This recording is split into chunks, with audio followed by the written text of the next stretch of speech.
ज्योतिष क्रिएटिव्हिटी चॅनलमध्ये आपलं स्वागत आहे।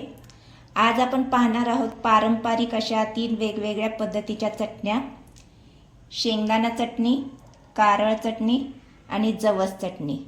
अगदी सोपी पद्धत आहे, तर चला आपण रेसिपीला सुरुवात करूया। इथे मी 1 वाटी जवस घेतलेला आहे। आता आपण हे जवस भाजून घेणार आहोत। तर कढई मी गरम करायला ठेवली आहे। हे जवस आपल्याला मंद गॅसवर भाजून घ्यायचे। आता आपले जवस छान भाजलेले असे तडतडायला लागले। आता आपण गॅस बंद करून घेऊया।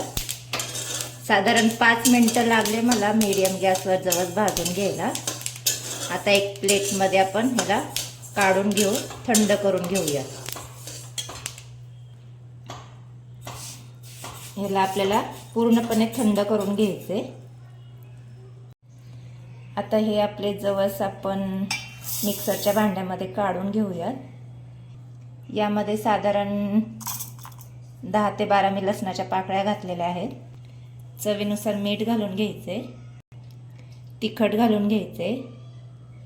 साधारण मी 2 चमचे यामध्ये तिखट घालून घेतले। आता आपण मिक्सरमध्ये याला बारीक करून घेऊया। छान आपली चटणी इथे वाटून झालेली आहे। अशा पद्धतीची साधारण इतपत वाटली जाते ही चटणी। तर आता आपण हिला काढून घेऊया। तर इथे मी जवसाची चटणी काढून घेतलेली आहे। आता इथे मी 1 वाटी कारळ घेतलेला आहे। आता ते देखील आपल्याला भाजून घ्यायचे। गॅसवर मी कढई ठेवलेली आहे। आता मीडियम गॅसवर आपल्याला हे भाजून घ्यायचे।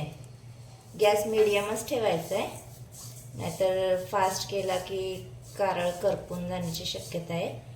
त्यामुळे मीडियम गॅसवर आपल्याला ह्याला भाजून घ्यायचे।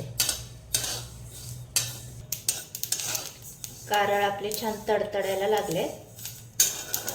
छान असा खमंग वास देखील सुटलाय। आता गॅस कमी करायचा आपल्याला, पूर्ण स्लो करून एका प्लेटमध्ये कारळ आपल्याला काढून घ्यायचे आणि ह्याला थंड करायला ठेवून द्यायचे आपल्याला। आपलं कारळ देखील गार झालेले आहे। त्यामध्ये देखील लसणाच्या पाकळ्या घालून घ्यायच्यात। चवीनुसार लाल तिखट आणि चवीनुसार मीठ। यामध्ये लाल तिखटाच्या ऐवजी तुम्ही लाल सुक्या मिरच्या देखील घालू शकता, पण मी लाल तिखट घातलेलं आहे। आता ह्याला पण आपण मिक्सरमध्ये बारीक करून घ्यायचे। हे देखील वाटून झाले आपलं। अशा पद्धतीने मी वाटलंय। इथे मी 1 वाटी शेंगदाणे घेतले, ते देखील आपल्याला भाजून घ्यायचे। गॅस मीडियमच ठेवायचा आपल्याला आणि शेंगदाणे चांगले भाजून घ्यायचे।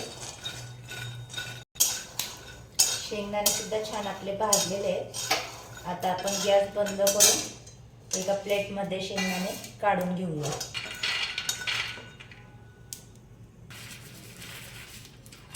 तर हे देखील आपल्याला थंड करून घ्यायचे। इथे शेंगदाणे गार झालेत आणि शेंगदाण्याचे थोडेफार साली मी काढून घेतलेले आहे।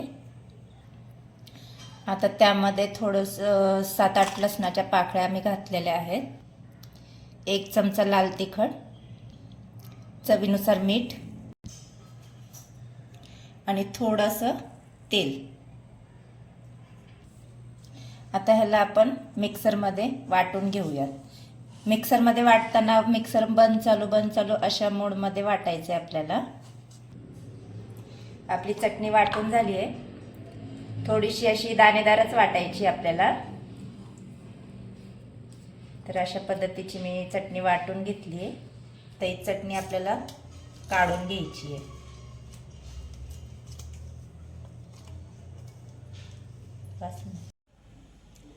तर इथे 3 चटण्या तयार करून झाल्यात आपल्या, शेंगदाणा चटणी, कारळ चटणी आणि जवस चटणी। तर तुम्हाला आजचा हा चटण्यांचा व्हिडिओ आवडला असल्यास व्हिडिओला लाईक आणि चॅनलला सबस्क्राईब करायला विसरू नका.